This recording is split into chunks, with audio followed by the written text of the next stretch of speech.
ආයුබෝවන් සුබ දවසක්. අපිට සුබ දවස් වුණාට මේ ගත වෙන්නේ ඔය වනචාරී ගෝත්‍රිකයන්ට අසුබම දවස්. මොනවා වුණත් අපි මීට කලින් දැකලා තිබුණේ නැහැ. එන්න අපි දියුණුවෙමු කිව්වම නෑ අපිට දියුණුවක් අවශ්‍ය නැහැ කියලා පොල් ගහගන්න මිනිස්සු. මේක 21 වෙනි සියවසේ දියුණු ලෝකය. රාජපක්ෂලාගේ දරුවෝ රනිල්ගේ පැලැන්තියේ දරුවෝ විතරක් නෙවෙයි ඔය පහළ පන්තියේ නූගත් දෙමව්පියන්ගේ දරුවන්ටත් හොඳ අධ්‍යාපනයක් හිමි විය යුතුයි. ඒ නිසා අපි මේ රටත් හොඳ විදිහට පරිවර්තනය කරගන්න ගමන් අධ්‍යාපනයත් පරිවර්තනය කරගමු කිව්වම නෑ අපේ ළමයින්ට ඔය තියෙන විදිහ හොඳයි කියලා ඔය සමාජ පරිවර්තන ප්‍රතිසංස්කරණ ගේන අයට පොල් ගහන හෙන ඉල්ලන නාකි අම්මන්ඩිලා අපි මීට කලින් දැකලා තිබුණේ නැහැ. මොකද එහෙම පරිවර්තනීය ප්‍රතිසංස්කරණ මීට කලින් මේ රටේ සිදු වෙලත් නැහැ. ඉතින් වීඩියෝ එකට යන්න කලින් අපි හැමදාම වගේ මතක් කරනවා මේක නීති දැනුම බෙදා දෙන YouTube නාලිකාවක්. අපි දේශපාලනයත් කතා කරනවා. ඉතින් ඔබ දැනටමත් අපේ channel එක subscribe කරලා නැතිනම් අපි channel එක subscribe කරගෙනම වීඩියෝ එකට යමු.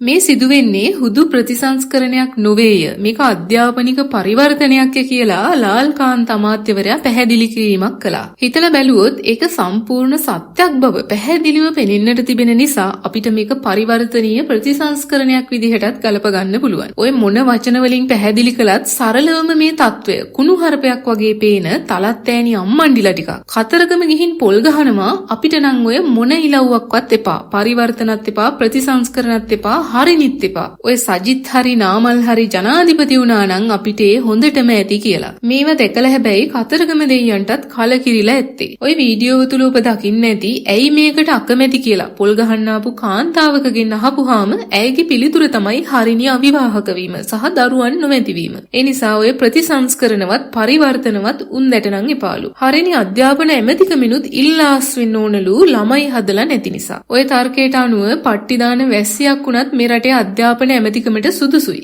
අධ්‍යාපන ඇමති ධූරයේ දැරීමට තිබිය යුතු එකම සුදුසුකම ඒ නෑම්බිට අනුව පැටව් ගැසීම සහ පැටව් සිටීම. ඔය කතරගම ගිය වෙලේ අඹේවෙල ගියා නම් පුතාණෝගේ ආණ්ඩුවට ගැළපෙන ආකාරයේ අගමැතිවරියෝ අධ්‍යාපන අමාත්‍යවරියෝ ඕන තරම් හොයාගන්න තිබ්බා. ලාල්කාන්ත අමාත්‍යවරයා එතුමාගේ කතාවේ එක තැනක කියපු විදිහට රටක පවතින අධ්‍යාපනයේ දිහා බලලා ඒ සමාජය මොන වගේ එකක්ද කියලා තේරුම් ගන්න පුළුවන්. තීරණය කරන්න පුළුවන්. ඒ වගේම සමාජය දිහා බලලා උන්ගේ අධ්‍යාපන මට්ටමත් තේරුම් ගන්න පුළුවන්. එතනින් එහාට ගියොත් ඔය පාලකයෝ දිහා බලලා අනුගාමිකයන්ගේ බුද්ධි මට්ටම් උනත් තීරණය කරගන්න පුළුවන්. හොඳම උදාහරණය තමයි ඔය කතරගම ගිහින් පොල් ගහගත්තු කාන්තාව. මොකද්ද ඔය අධ්‍යාපනයට වෙලා තිබෙන ගැටලුව කියලා අහපු ප්‍රශ්නෙට දීපු උත්තරේ තමයි 6 වසරේ ඉංග්‍රීසි පොතට හරිනි විසින් නොගැලපෙන මොඩල් එකක් දාලා තිබීම. ඒ දීපු උත්තරේ අහගෙන හිටපු අපිට නම් තේරුනේ නැහැ. අහන් හිටපු අයට තියා ඒක කියපු අම්මන්ඩිටවත් අඩුම තරමේ Taman කියපු දේ Tamanටවත් තේරුණාද දන්නේ නැහැ. ඔය පිළිතුරෙන් අපිට උපකල්පනය කරගත හැකි දේ තමයි උදේම ඔය වැස්සියෝ ටික ලොරි වලට පටව ගන්න කලින් අර චරිතවත් උන්නේ හැමෝටම ඇහෙන පරිදි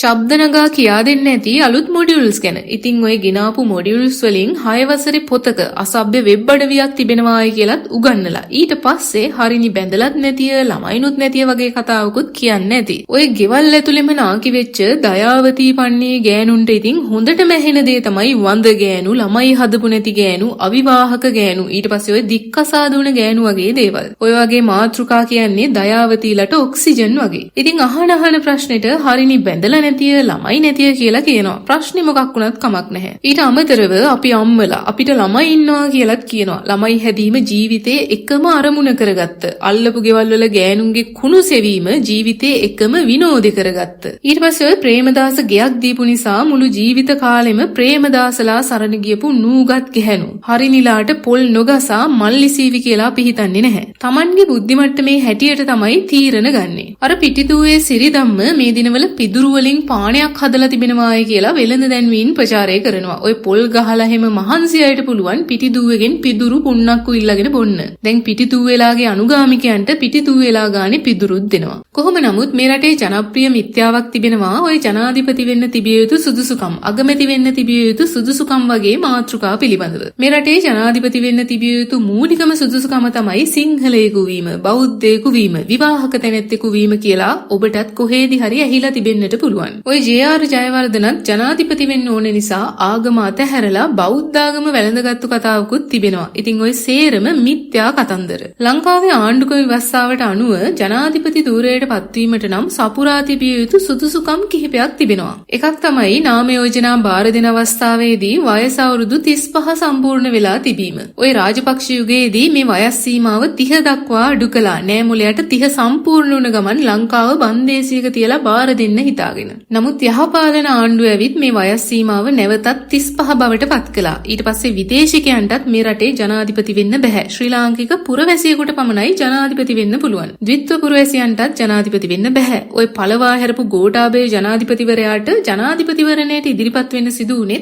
ඇමරිකන් පුරවැසිභාවය ඉවත් කරගෙන. මීට අමතරව දෙවතාවක් ජනාධිපති ධූරයට පත් වූ කෙනෙක්ට ඊට පස්සේ සිහි විකල තැනැත්තෙක්ට දෝෂාභියෝගයකින් ජනාධිපති තනතුරෙන් ඉවත් කළ අයෙක්ට තව ප්‍රජාහිතය අහෝසි වූවෙකුට ඊට පස්සේ පසුගිය අවුරුදු 7 තුල මාස 6ක් සිරගත වෙලා සිටපු කෙනෙක්ටත් ජනාධිපති ධූරයට පත් වෙන්න බෑ. ඔය සුදුසුකම් වලට බෞද්ධයෙකු විය යුතුයි, ජාතිය සිංහල විය යුතුයි කියන කාරණා ඇතුළත් වෙන්නේ නැහැ. ඔය නෑ මොලයක් සිංහල බෞද්ධකම ගැන කතා කළාට පොඩි කාලේ බෞද්ධීස්ම ලැබුවෙක් කියලා කියනවා. ශිරන්ති කතෝලික කාන්තාවක් නිසා. ඔය කතාවේ ඇත්ත නැත්ත දන්නේ ඉතින් ශිරන්තිලාම තමයි. අගමැති ධූරයට පත් වෙන්නත් කසාද බැඳලා ළමයි ඉන්න අවශ්‍ය නැහැ. පාර්ලිමේන්තුවේ බහුතරයේ සිටින පක්ෂයේ වැඩිම විශ්වාසයක් දිනා සිටින මන්ත්‍රීවරයා හෝ මන්ත්‍රීවරිය අගමැති ධූරයට පත් කරන්න ජනාධිපතිවරයාට පුළුවන්. ඉතින් ඔය රනිල් වික්‍රමසිංහට ළමයි නොමැතිවීම, සජිත් ප්‍රේමදාසට මේ මෑතක් වන තුරුම දරුවන් නොමැතිවීම ප්‍රශ්නයක් කර නොගත්තු අයට එකපාරටම වෙස් පෙරලිලා තිබෙනවා. ඒ කාලේ රනිල් වික්‍රමසිංහ සමලිංගිකයෙකු බව මෛත්‍රීපාල සිරිසේන ප්‍රසිද්ධියේම ප්‍රකාශ කරද්දී සිරිසේන සමග ඔය උදවිය අමනාප වුණා. ඊට අමතරව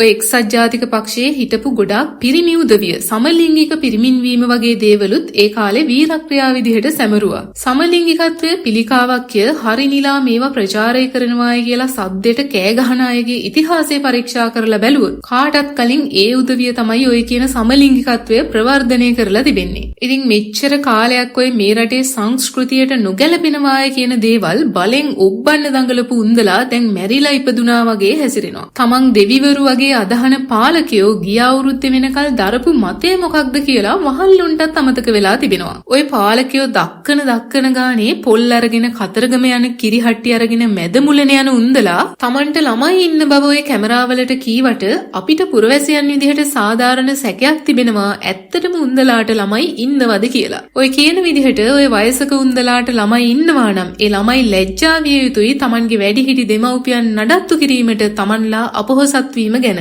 රුපියල් 5000ට තමන්ගේ දෙමව්පියන්ව තක්කඩි දේශපාලකයන්ට විකිණීම, අලෙවි කිරීම ගැන ඔය උන්ට ඉන්නවායි කියන ළමයි ලැජ්ජා විය යුතුයි. ඉතින් කොහොම නමුත් මේ රටේ සමාජය පරිවර්තනීය දියුණු තලයකට ඔසවා තැබීමටත්, මනසින් දියුණු මිනිසුන් කොට්ටාසයක් බිහි කර ගැනීමටත් නව රජය විසින් ඉදිරියට තබා ඇති පියවර ඔය පොල් ගසා ගල් ගසා නවතාලිය නොහැකි බව අපි ඔය වනචාරී නොදියුණු මිනිසුන්ට අවසාන වශයෙන් මතක් කරන්න කැමතියි. ඉතින් මේ සිදුවීම ගැන ඔබ මොකද හිතන්නේ? ඔබේ අදහසත් පහලින් කමෙන්ට් කරන්න අමතක කරන්න එපා. ඒ වගේම අපි තව දුරටත් මෙවැනි වැඩසටහන් මේ නාලිකාව හරහා ගෙනෙනවා. ඉතින් ඔබ මෙවැනි වැඩසටහන් වලට කැමැත්තක් දක්වන අයෙක් නම් අපේ channel එක subscribe කරලා දිගටම අපිත් එක්ක එකතු වෙන්න කියලා අපි ඔබට ආරාධනා කරනවා.